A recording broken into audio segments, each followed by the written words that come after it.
All right. So with Dr. Paz and team, we are going to follow up on limiting terms. We're going to follow up on permission statement, I am statements, and jump into DiSC today, so you know what's on this recording.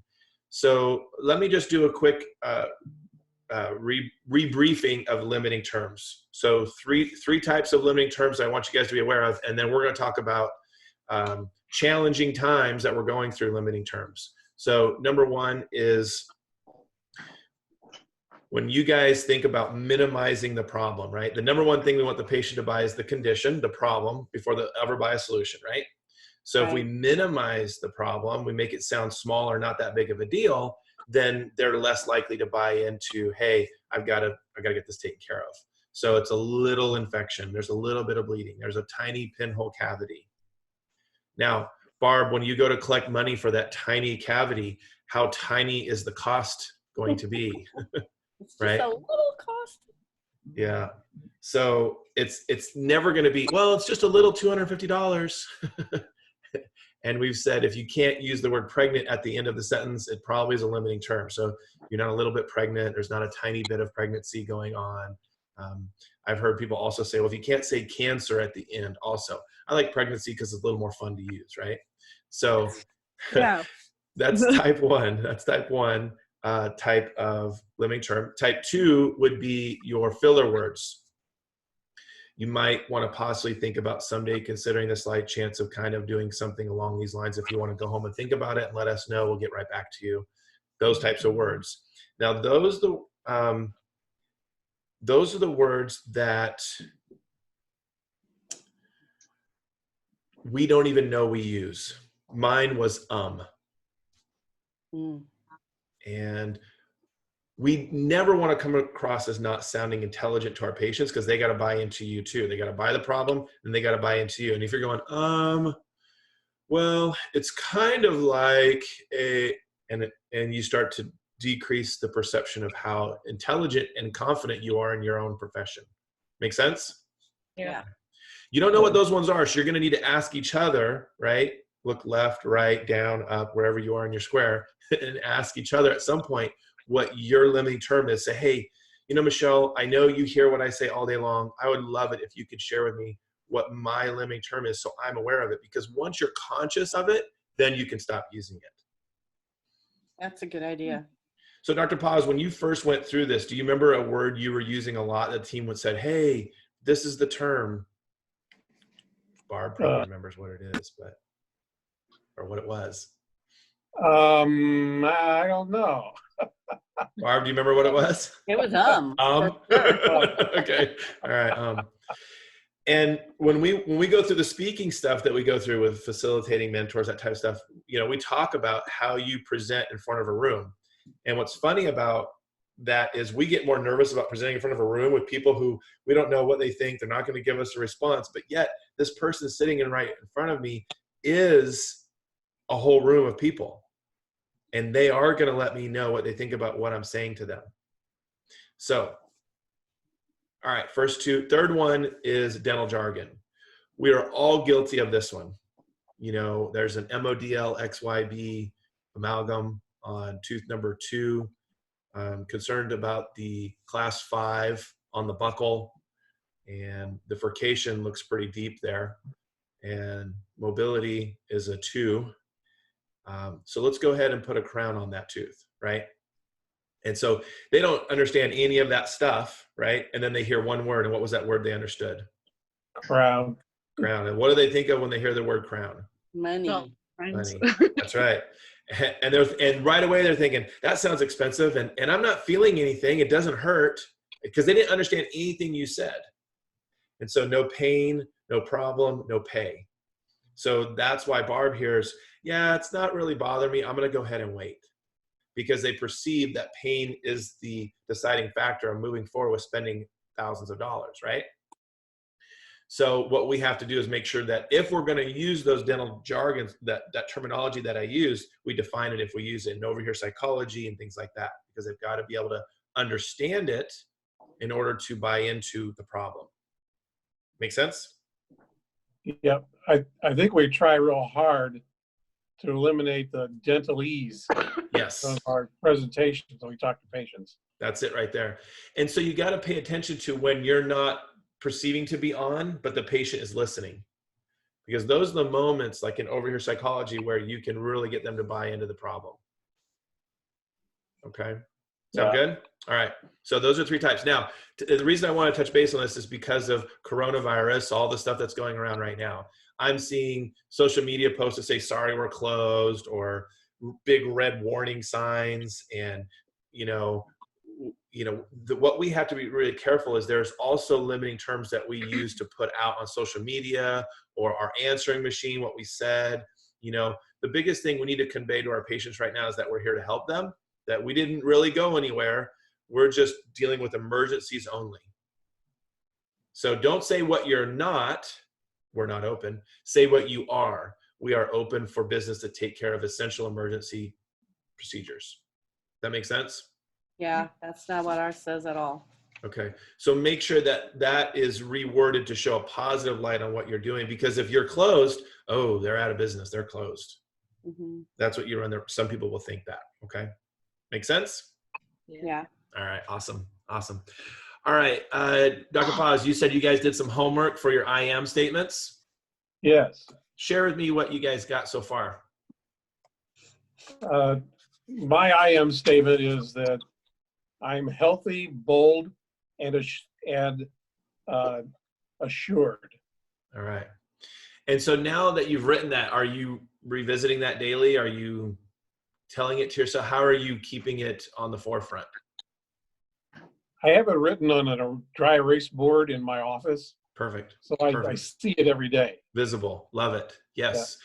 So if you remember, we talked about our kids when they were younger. So like Lauren's kids, we would take that dry erase marker and write it on the mirror, like in a semicircle on top, semicircle on the bottom. So they looked in it and they had to read what was around it, So mine has become a wake up prayer. And so I wake up and I say, all right, I'm going to be awesome today. I'm awesome. People are going to love what information I can share with them. I'm going to make a difference. And it's going to be a great day. Those are the types of things that I'm saying. That came from, I'm healthy, I'm wealthy, I'm happy. You guys remember that one, right? Yeah. I get what I want because I deserve it. That was the one we started with. So, you evolve it over time, but you have to create a habit of repeating that to yourself. Otherwise, there's no point in having it. If you wrote it on the board or on a piece of paper and fold a piece of paper up and put it in a drawer and never said it again, there's no point in having it. Right. So in order for it to come into your life, it's got to be something that you repeat and you believe it. What you wouldn't want to do is use limiting terms in your I am statement. I'm almost healthy. Someday I'm going to be wealthy, and I'm not always happy, right? So speak what you want into existence so that it starts to happen. All right. Great idea. Write it on the mirror. Yes, the mirror is a great place with a dry eraser, not a permanent marker. Yeah. Yeah, those pictures you see of the kids and like just they took the paint and went to town in the room when they weren't being watched. So Noah did that when he was about a year and a half, 2 years old. We were painting his room and just redid the carpet and everything. And he was taking the paintbrush and going from the rocking chair over to the wall and just dropping the paint, as he walked across the room back and forth. Oh, so, no. Yeah, we ended up using an area rug there. All right. Anybody else want to share their I am statement or want help with theirs? Yeah, go for it, Lauren. I am enough and I am worthy. Nice. That's good. Nice. I like it. And it's simple too, right? And it's true. That's Yep. good. Awesome. Who else? I am full of peace and the joy of the Lord. Awesome. Now, Lauren and Marty, do you guys have those written down somewhere where you can see them? I know you obviously have them in your minds, but are they visible for you? On my mirror. Awesome. Yep. Awesome. Love it. All right. And they're all on the board in the office too. Oh, great. Mine Great. is, I am a child of the Most High God. All right. Love it. All right. Anybody else want to share? Okay. Let's do this. Let's do permission statements. So our first verbal skill. This is all on having a confident I'm a 10, right? That's where all this comes from. Limiting terms, permission statement, I am statements, right? I'm an eagle, not a turkey, right? Those are those things. Now, you guys as a team have to coach each other through that. And then number two, you have to receive that coaching. So Barb, I noticed yesterday you were down, seemed like you started out maybe on the wrong foot. Is there something today I can help you with to encourage you to really follow your I am statement? And you just have that conversation supporting one another. And not in an offensive way. I don't say, you suck or what are you thinking? There's no criticism or judgment when you coach one another. It's just support and encouragement in a direction. Okay. Now, the second verbal skill to go along with limiting terms will be permission statement. And there's two parts, remember? So you get permission to share information so that there's no fear of being shot as the messenger. And then you give permission to the patient so that they feel comfortable moving forward at their own pace and there's no pressure from you. We're not going to be in pressure sales. We're not going to force feed anybody to do anything. We're not going to tell them they need is a four-letter word. It's a limiting term. We're not going to tell them they need to do something. So if I were a hygienist, right, and I'm going to do a perioval, I would say, Jerry, I'm going to measure the health of your gums today using my ruler, and I want to make sure that it's okay if I share with you anything I see that I think deserves your attention. Would that be okay? That sounds great. All right. He didn't say first. That was great. All right. So now I feel good. Now I feel good about myself that I can share openly. I didn't say, probe. I had a hygienist say one time her torture device. No, it's not a torture device. Wow. Yeah, no, very rookie mistake. And then now I do my second part, which is for the patient. Jerry's on that side of me, so I'm pointing at him. So I say, Jerry, also, if at any point today we make recommendations, I just want you to know that you're in control of how you proceed with those recommendations. You determine the pace. Does that sound fair to you? Sounds good. Okay. All right. So I said if, in other words, I'm assuming health, and I said recommendations, you're in control, and then I use the word fair. Fair is hard to argue with. All right.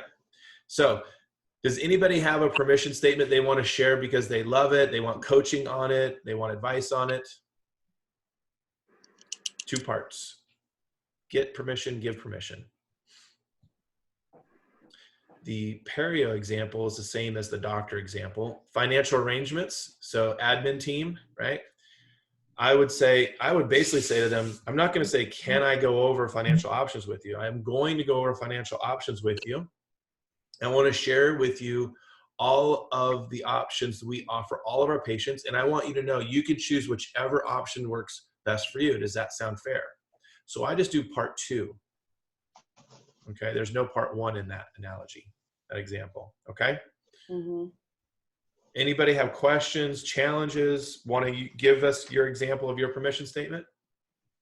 Is there any reason why? Tell me. Is there any reason why we wouldn't be able to get the trash taken out before we go to bed tonight? There you go. There you go. Do you see any good reason why you won't want to do that, right? Now, accountability questions versus assumptive questions. Accountability question says, how'd it go taking out the trash tonight? Do you hear what I'm implying? Yeah, that they're going to take out the trash. I'm assuming they did because I believe in them, right? How'd it go cleaning your room today? Knowing you just walked by and there's a disaster in there. How questions. Those create accountability through implying that you believe in them. And then what you did was more of it's a yes or no or assumptive close. Like, hey, do you see a good reason why you wouldn't take the trash out before you go to bed tonight? Yeah, because I'm already exhausted. You slept till noon. What do you mean? All right. You know my eldest daughter. You must know my eldest. Yes, I'm familiar with this type. So Dr. Paz, let's hear your two-part permission statement. What do you say?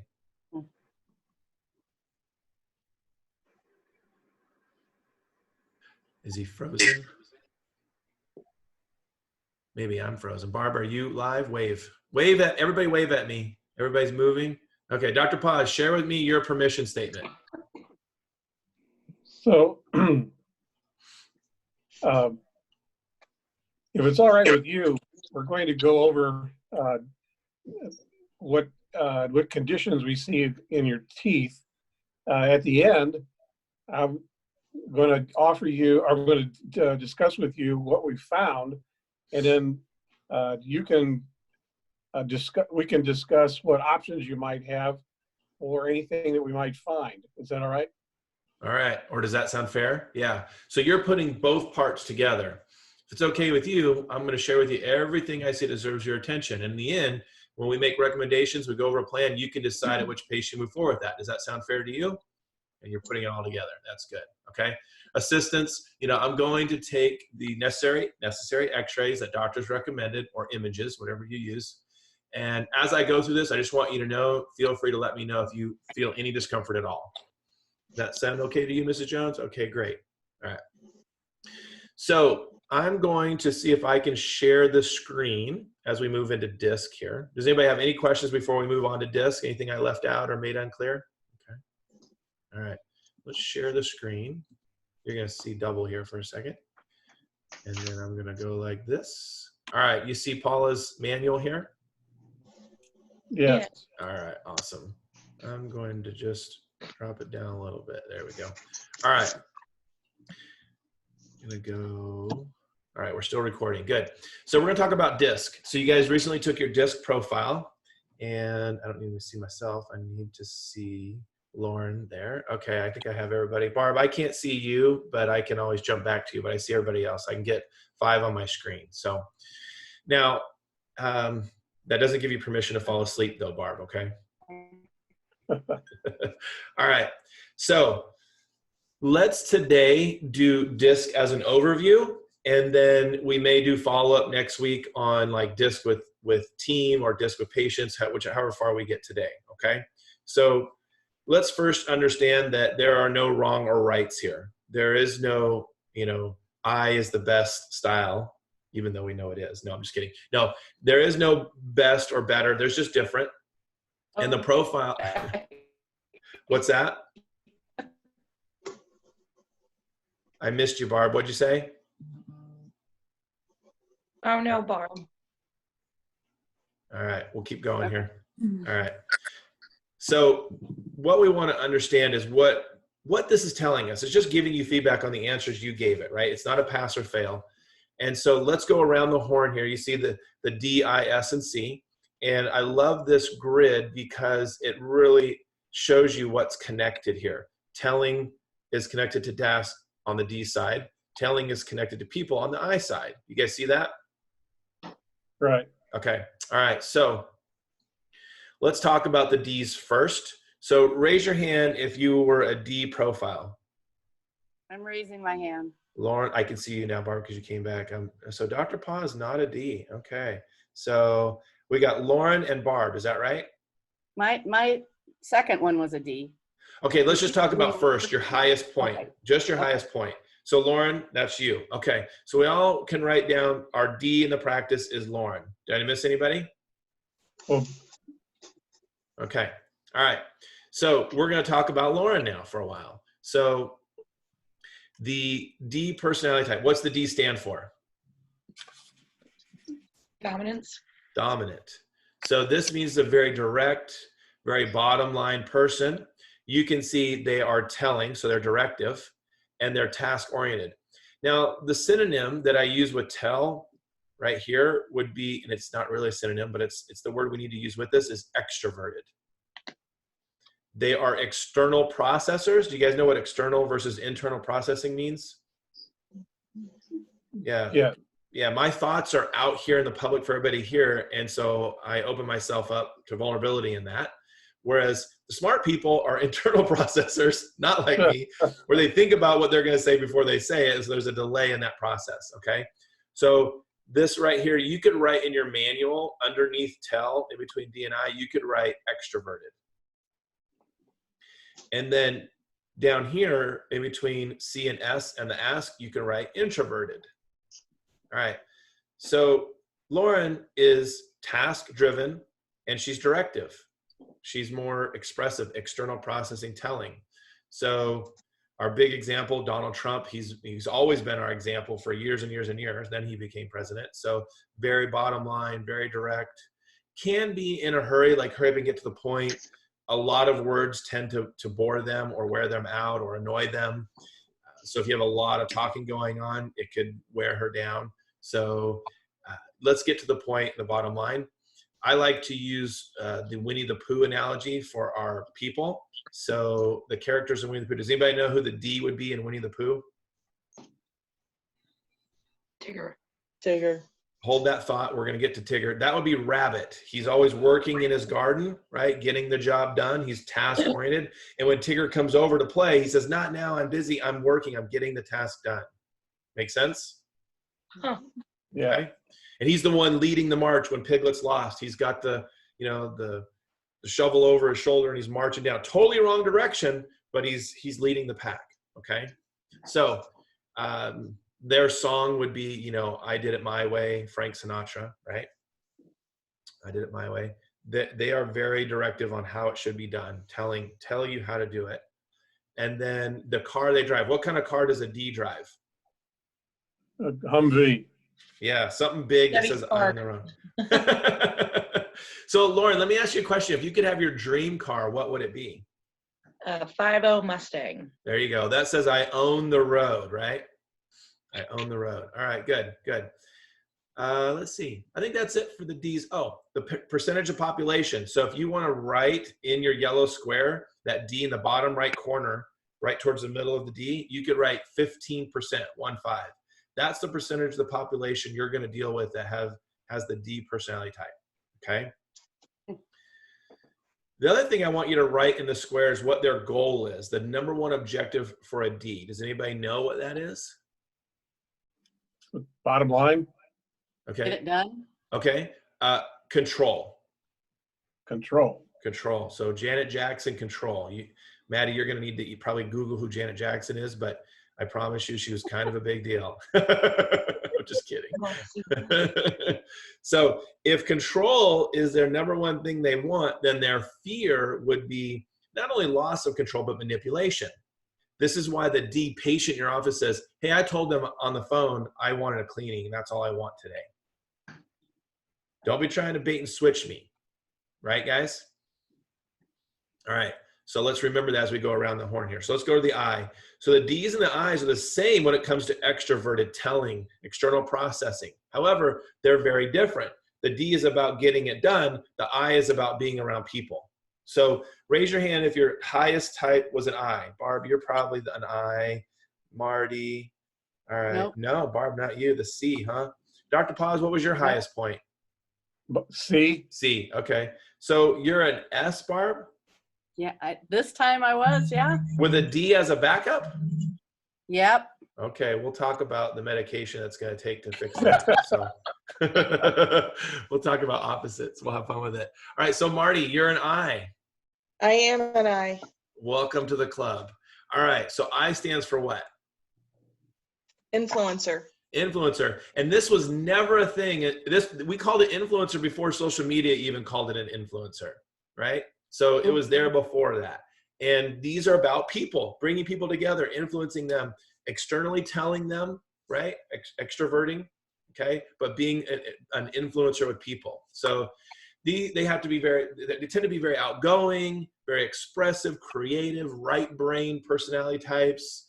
And, you think about famous people like Will Ferrell, Jim Carrey. These are the extreme examples. Donald Trump is an extreme example of a D. Just because Donald Trump's a D doesn't mean everybody's like him.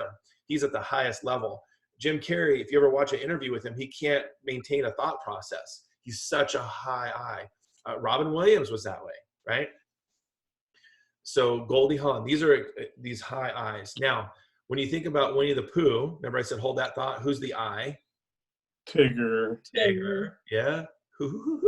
He wants everybody to go play with him. Who wants to go bounce? He doesn't want to bounce by himself. That's depressing, right? People together. All right. Now, because they're people expressive, they have a tendency to be really good with patients. Patients love to be around them. They love to hear from this person. However, they can talk too long, right? It can go too long sometimes. It drags out. The D's like, all right, wrap it up, Eric. Now, let me ask you this, Marty. What kind of car does an I drive? I drive a Kia Optima. All right. What would be your dream car? Is that your dream car, or what would be your dream car? Yeah, I mean, I found that car. It was a rental car.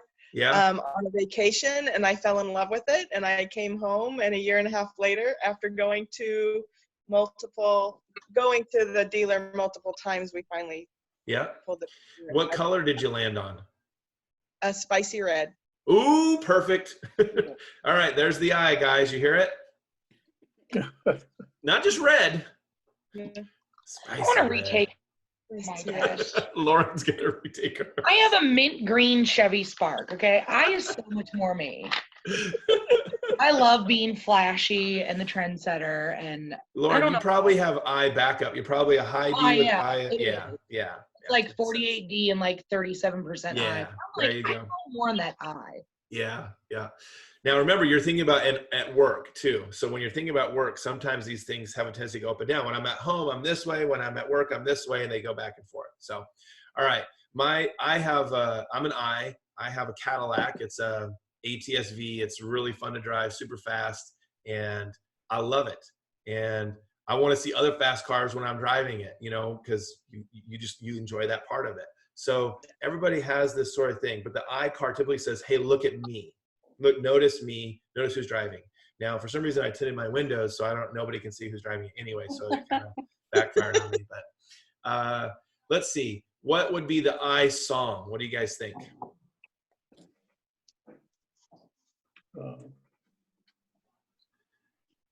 Party, party, party. Girls just want to have fun. I Dancing was on the just ceiling. girls just wanna have fun. Yeah, girls just want to have fun. It was singing in my head. Any song that will be playing at the club after 11 p.m. Okay, probably an I song. Okay, so think about what your song would be, Marty. All right, now again, I want you to write in here in the bottom left corner of the I box 15%. It's an average. There's a plus or minus here, but 15%. All right. Now, what does the I want? What's their number one goal? This is the most important part. What is their goal? Fun. So we call it recognition. Could be admiration, but recognition. All right. Now, what's their biggest fear? Being left alone. Ah, Yeah. yeah. Indifference. Indifference. Yeah. Ignore them. Rejection, indifference. Absolutely. So what we have to make sure of is that when a patient comes in who's an I, we give them that recognition. Or when we're talking about their treatment plan, how it's going to help with recognition. With a D, we've got to give them the sense of control throughout the process. Well, do you want to lose your teeth or save your teeth? Oh, I want to save my teeth. You're in control. Let's go this route then. This is what you've chosen. Okay. So that's how the D's and the I's relate. Let's go down to the S. The S is connected to the I. They're both people oriented. Now this has a tendency to be the big group. So raise your hand if you profiled as an S. This would be Maddie and Barb and Michelle. Michelle, not an S, more of a C? I was tied 39% for C and S. So Okay. Yeah. All right. So you can claim both then if they're equal. Now, when you did your graph, did you guys graph these at all? No. No. Okay. It was a different online. Okay. So sometimes the numbers can be the same, but they mean more to be a C. Like a 39% C is actually a big deal. It's like grading on a curve or a sliding scale. And being a 39% on an S, that doesn't really mean that much. So you might be more of a CS, Michelle. Okay. Okay. All right. So let's look at the S. So we've got Maddie and Barb, correct? Anybody else? Okay. So what does S stand for? Stable. Yeah, steadiness, stability. Yep. They are sound mind. Thank goodness this group exists because they keep the peace. They're amiable. They're good listeners. These are the people that the I's love to talk to. So this is the big group. So in your top left corner, you can write 55%. They are people-oriented. They're very asking, which means they're introverted. They're internal processors, so they think about it before they actually say it. Now, in Winnie the Pooh, who would this be? The main character. Yeah, Winnie the Pooh. People think Winnie the Pooh, oh, Winnie the Pooh. When they think of that S person, they go, oh, she's so sweet, right? I don't think guys are allowed to be S's just because of that, actually. Just kidding. All right. So what kind of car does the S drive? Station wagon. And why is it a station wagon? It takes care of everybody. Everybody's in the car together. Now we all need to be, I want to be able to hold hands while we're driving the car. So we reach back and hold your hand, right? We're all going to go together and we're going to sing Kumbaya while we drive down the road. I think my test was wrong. Or you're like, that's not me? What are you driving, Barb? A convertible. A Sebring convertible, red. Yeah. See, I would have had you as an ID. That would have been my thought process, but we'll come back to the variables This test here. came out different than the one we took in boot camp. Yeah. So we'll talk about that. So this is, the Tom Hanks, the Meg Ryans. No, that might date me. Let's see. I gotta think of somebody more current. Who would be a famous S person right now? None of them. Yeah, Ellen is more of an I. People would always yell Oprah on everything. Yeah, Oprah was really good at mastering all of the personalities. So this is a big deal for us to make sure we know when the S's are. So the Winnie the Pooh. So what's the number one thing the S wants? You can write this on there. They want harmony. They want everything getting along, no surprises, nothing like that. So their biggest fear would be conflict. So this is really great for us that it's the big group in dentistry, because when things are not in harmony, we have a treatment plan to present, right? So I know, Maddie, that you want things to be smooth, even keel, no surprises, no toothaches. I'm concerned about the teeth on the lower right, because that decay that's there, if that hits the nerve, that's painful, and it's a surprise, and it's a big expense. How concerned are you with that? And so you can really approach an S perfectly in dentistry, okay? So, they're typically driving their station wagon in, or their minivan, or something where everybody can be together, multiple people. My wife has a Pilot, Honda Pilot, so she's an S. Now, I would say that this is the group that we need to mostly slow down for. So if you were a D, so Lauren, this would be the diagonal. This would be the hardest group for you to reach. So you will have the most adaptation it's going to take to get there. Okay. Make sense? All right. Let's move over to the C's. I'm an I. I don't feel like I'm a D. You might be ID. Okay, that's good. Good to know as we go through this. I'm glad we're going through it. So now the C. So this would be Michelle and Dr. Paz, right? That's right. Okay. Clinicians, scientists. What does the C stand for? Conscientious, compliance, computer. Okay. Very analytical. In fact, can get stuck and overanalyze things. These people tend to be up late at night doing research on their phones now and studying and Exactly like Dr. Paz. yeah, data, right? And so there's a concern it could go too much, analysis paralysis, okay? Now, if you look at our percentages, again, 15%. So the 3, 15%, S, 55% of who you're going to deal with. The example in Winnie the Pooh, this is a tough character to remember. So who is the C in Winnie the Pooh? Piglet. The owl. The owl. Dr. Paz nailed it. Had all the books, did all the research. That's who they went for the information. These people are typically very, very smart, left brain analyticals, okay, who are internal processors to the nth degree, okay? Now, what kind of cars do they drive? Teslas. Yeah, that's a good one. I like that. That's a good one. Yeah, Tesla. Whatever Consumer Report says is the safest vehicle to drive on the road. So, Michelle, what kind of car do you drive? Minivan. Okay. Are you a CS? Yes. Yeah. Okay. That makes sense. My wife is, I think my wife's either CS or S. They're very close. She goes back and forth. I think she's a SC though. And so, Dr. Paz, what kind of car do you drive? I have a Chrysler 300 that Oh, has all nice. 4 and 8 cylinder capability that allows me to get 27 miles per gallon on the highway. My gosh, that's enough. Ah! The D in Barb comes out and says, okay, too much data. Now, but if you think about it, he's got the best of both worlds. He did the research. He knew what he wanted to do, right? Okay.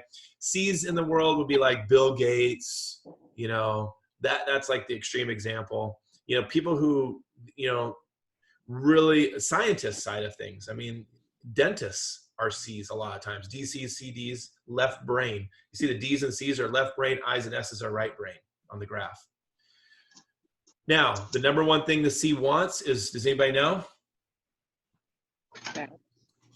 Accuracy. Accuracy, to that data to make the accurate decision. And their fear is not only to be wrong, but to be criticized for being wrong. So pay attention to this. If you have a C patient in your office, they already know the answers to the questions they've been asking you. Right, Dr. Paz? That's right. They know that they just want to see how good are you? Can they be confident in you? So don't fudge it with a C. If you don't know, say you don't know and find the right answer, right? Okay. What would be the C's song?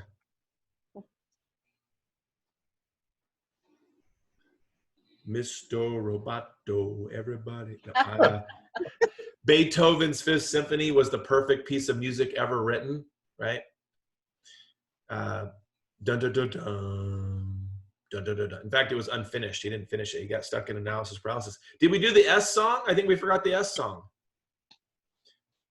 The S, yeah, the S song would be anything you would, and the S's didn't say anything. They were being so nice and polite.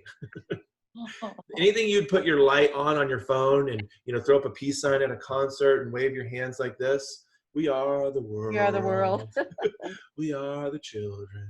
I love that song. Yeah. Yeah. Some of you remember that one. Some of you don't know what we're talking about. So the biggest thing is on an S is it's peacefulness, right? It's a small world. My wife loves It's a Small World at Disney World. I love something that blows my hair back. So personality, right? And it means something. Now, there are 3 levels of application of DiSC. Here's what I want you to write down. Know thyself. Number 1, know thyself. You can write this on the bottom down there, wherever you want. Know yourself. Number 2 is be able to identify others, which we're going to do today. I'm going to teach you how to identify others using this 4-square grid. And then number 3, the whole point of this, it's not for me to go, oh, well, I'm an I. I figured out Michelle's a C. Good luck figuring out my I-ness as I present this treatment plan, right? No, I've got to meet her where she is and give her the details.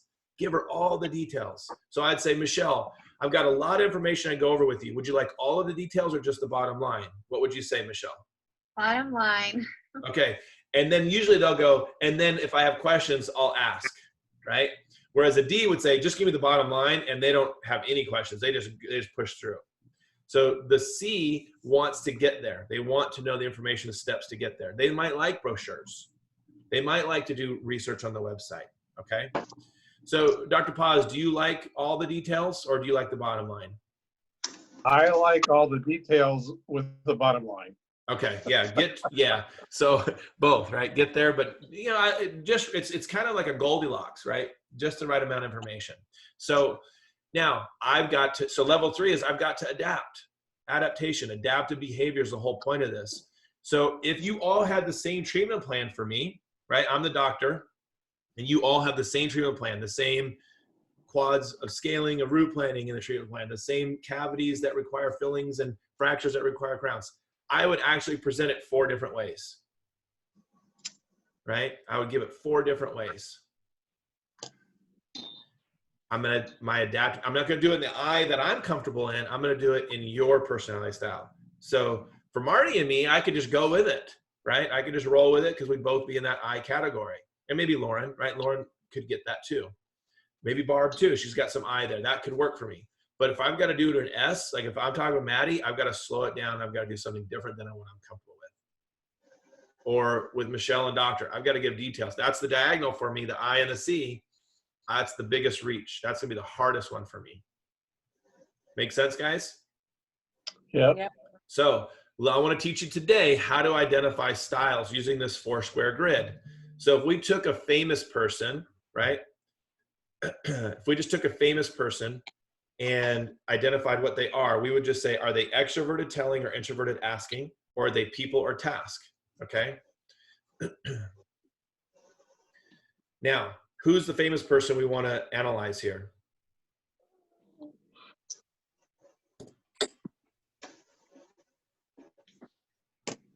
Elvis Presley. Okay, Elvis Presley.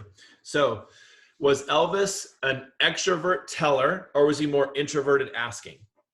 Eller. Okay, so on top of the grid, I think we have to perceive him on stage, right? Very showy, lots of sparkly things. He was bedazzled a lot, right? All right, now is he people friendly or more task driven? People. Okay, so which category is people and extroverted? Telling, people and tell, the I. Okay, so we'd put him in an I. All right, let's do one more. Who else? Gandalf.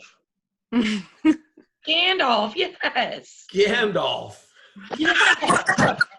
Are we talking Gandalf? Or is this Gandalf the gray or Gandalf the white? Uh, go with the gray. Let's go with the Dark's gray. choice. All right, let's go with the gray. All right, so is he telling extroverted or is he more introverted asking? Introverted asking. Okay, he's thoughtful. And is he more people friendly or more task driven? Task. Task. Task. Okay, so which square is that? See. C. C. So he's a C. All right, good. Awesome. You guys did it. Nice. I wonder if he knows about second breakfast though. So all right. So you see how that's right. You see how I'm doing top or bottom, telling or ask, and I'm doing left or right, task or people. You guys see that? Mhm. All right, so now we're going to do a patient of yours that you all know. So give me a patient's name that we're all familiar with. J. Darwin. Okay. Darwin. So is Darwin a first name? Yeah. Okay, so let's use Darwin. First names only here since we're recording. Yeah, Darwin. So Darwin, is he extroverted or introverted, telling or ask? Introverted. Ask. Okay, Yeah. introverted ask. Maddie says introverted ask. Okay, so we know he's probably on the bottom, C or S. Is he more people, warm and fuzzy friendly, or is he more task driven? He's people. People. Which is Yeah. Yes. S. So now we know how to identify other people. Now you could do your children, you could do your significant others, right? You could do your worst enemy. You could figure out what people are, right? You could figure this out, okay? Now, keep in mind, people are different based upon environment. When I'm in this mode, I'm definitely more I. When we look at the numbers, when Dr. Paz and I look at the numbers, I'm going to be in C mode. When I'm out with the kids, especially like if people aren't behaving, I'm more in D mode, right? When I'm with Abby one-on-one, I've got to tone it down and be more S mode. Make sense? Yeah. Right. When Yeah. something is missing, someone will have the tendency to fill the void. So if you right now, if your D is missing, right? If Lauren's saying, I'm not a D, I'm an I, you know, someone will fill that D void. And it could be on a day-to-day basis or it could be consistent all the time. Make sense? We need all four of these to make it go around. None are more important than the other. Make I feel sense? like I'm in my everyday life, but at work, I take a back seat. More of an I, more of the Yeah. I side. That's totally understandable. Yeah. Okay, good. Now, action plan time. Because we want to adapt to our patients and make them as, this is the highest form of customer service there is, by completely customizing the way you present to them, right? This is the highest form of adaptation. So you can see on page 40, you've got all the things I laid out for you, okay? And now when it gets into how to treat them, it's right in here, right? Make sure you follow this, because if you figure out they're an I, you can follow this, all right? You want to be clear, specific, and brief with a D. Stick to the point. Don't ramble, waste their time. You guys see that? Amen. Yeah. So what you're going to do is you're going to ID their personality type in your software. So Dr. Paz, Barb, where do you guys do this right now? Where do you put the patient's disc? We have actually not been doing that. Okay. And remind me your software, Dentrix or? EagleSoft. EagleSoft. Okay, EagleSoft. So in the, I think it's patient memo, Okay. you can put what their disc is. You probably, if you use route slips, you want it to print up on the route slip so you see what it is. I had some people put it in their driver's license space. There's different places you could put this. I probably wouldn't put it in a pop-up. I'd put it, because I don't like all those things that waste my time.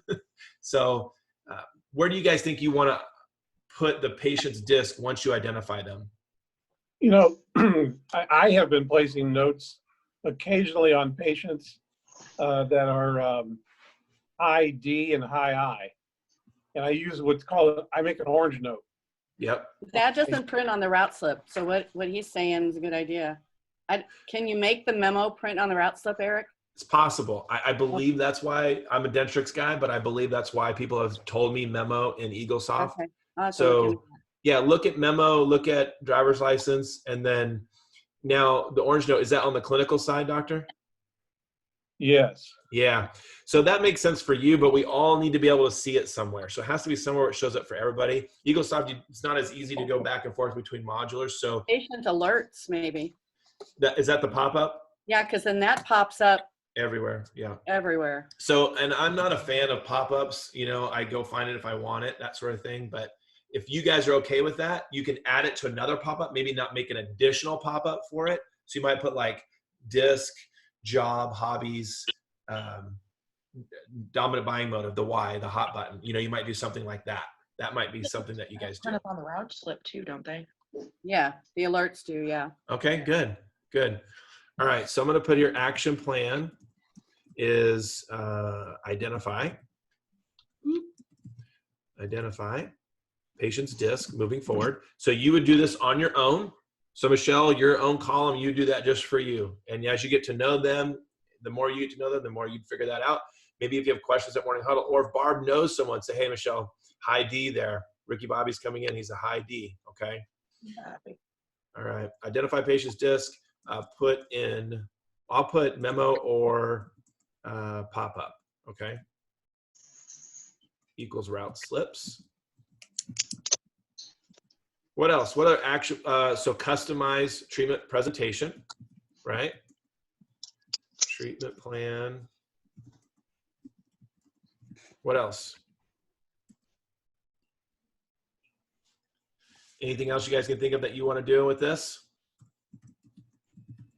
We didn't get a chance to role play this, so next time we're going to role play disc customization, okay, with patient presentation, and cover disc with team, because we didn't get to that either. Usually this is 2 meetings, so we're going to have about a 5-minute rollover on this meeting to next, but we'll get it all done next time, okay? That makes sense? Yep. All right. So S's, remember, you have really important thoughts that you're not putting out there. So it's really important to give yourself permission to speak when you have those thoughts and not just let the I's and the D's fill the space, the void of quietness. Okay. So if you have something that's thought-provoking and it's really important, just raise your hand. They will see you and they'll call on you, and then you do it. That way you're not feeling, you know, anxious about putting out there. C's, remember, you've already done the research. You know the answers. So put it out there early. Don't wait for us to stumble through all the dumb thoughts that we have, right? Give us the answers early. I's, bite your tongue more, slow down, give other people opportunity to speak as well, okay? And then anybody's in that D mode right now, doesn't seem like it, but if anybody's in that D mode, it's really about pumping the brakes. We don't have to get things done so fast. Be patient with everyone. All right. Sound good, guys? Sounds good. All right, awesome. I'm going to stop the recording.